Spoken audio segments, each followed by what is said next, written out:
Molweni kwakhona abafundi bebanga lesibhozo. Sizawufunda kwakhona la ncwadi yethu yenoveli ethi Thozi Ndingowakho Ndithande ngokubhalwa nguNomazwi.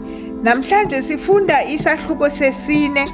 Isihlokondaba sayo sithi ayisiso isikolo esi sisixeko sedolophi. Ukuba awukayiboni idyunivesithi yaseStellenbosch, awukaboni into.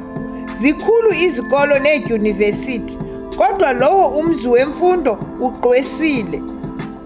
Ufike wafundela ubugqirha uThozama. Uncede, ungandibuzi ukuba umntu ofundela ubugqirha ufunda eziphi na izifundo. Mna mfundi ndazi nje ukuba wenza iilwimi kunye nemedicine, maths nesayensi leyo yakhe. Ufune ukunyuka noko umnqantsa, kodwa amazwi athi impumelelo isentabeni. Akukho nto izalula ayenkenteza ezindlebeni zikaThozama. Lo mfundi wayewumamela ukucetyiswa ingakumbi ngabantu abadala. La mazwi oomama abadala ayehleli engqondweni kaThozama. Wafunda ngokuzimisela. Zazikho nazo iziphazamiso zabafana abasoloko bethanda abantu abathile kodwa baye esikolweni ngenjongo zokufunda. Kodwa wayengazeseso koko ezimisele ezifundweni. Kwakhula kuye ukuzibona izihlobo ezingongantweni. Wayeziguzula kwangethuba kuzo. Izinto zothando zona zazingena kwenye indlebe ziyokuphuma kwenye. Uthe ukuba aqhele amathala eencwadi, akwazi ngokupheleleyo ukusebenzisa ikhompyutha, yasuka indaba. Waba negalelo elikhulu kwakhona uHlumelo.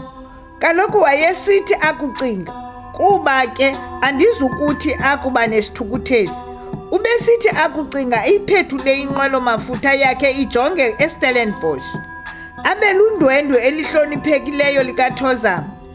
Ebenceda apho kufuneka encede khona. Wayewaqwalasela ngomonde umsebenzi wakhe. Iincwadi zakhe wayezivula nganye nganye. Wayengalindi kuxelelwa ukuba ubethe kaphi.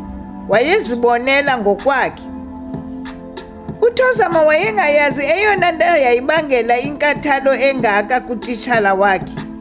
Wayephelele ekubeni ngutshomi wakhe, engazi kwaye engayicingeli nokuyicingela ukuba utitshala wakhe uthenga emithiyo ngenethole. Wayefunda alale ecaleni kweencwadi. Inkqubo ibe yencomekayo kakhulu. Iziphumo zekota yokuqala zagqwesa. Kwakhona uyigqibe yolishumi iminyaka yobugqirha, waphuma naso isidanga. Kwenziwa ingxikela yetheko xa kwakuthweswa izidanga. Intombi inomfaneleko ke. Ilokhwe ewayeyinxibile yayithungwe ngabathungi abaziwayo baseRhawutini. Masiphele apho ke bantwana bam namhlanje. Sizofunda esilandelayo kwixa elizayo. Kamnandi.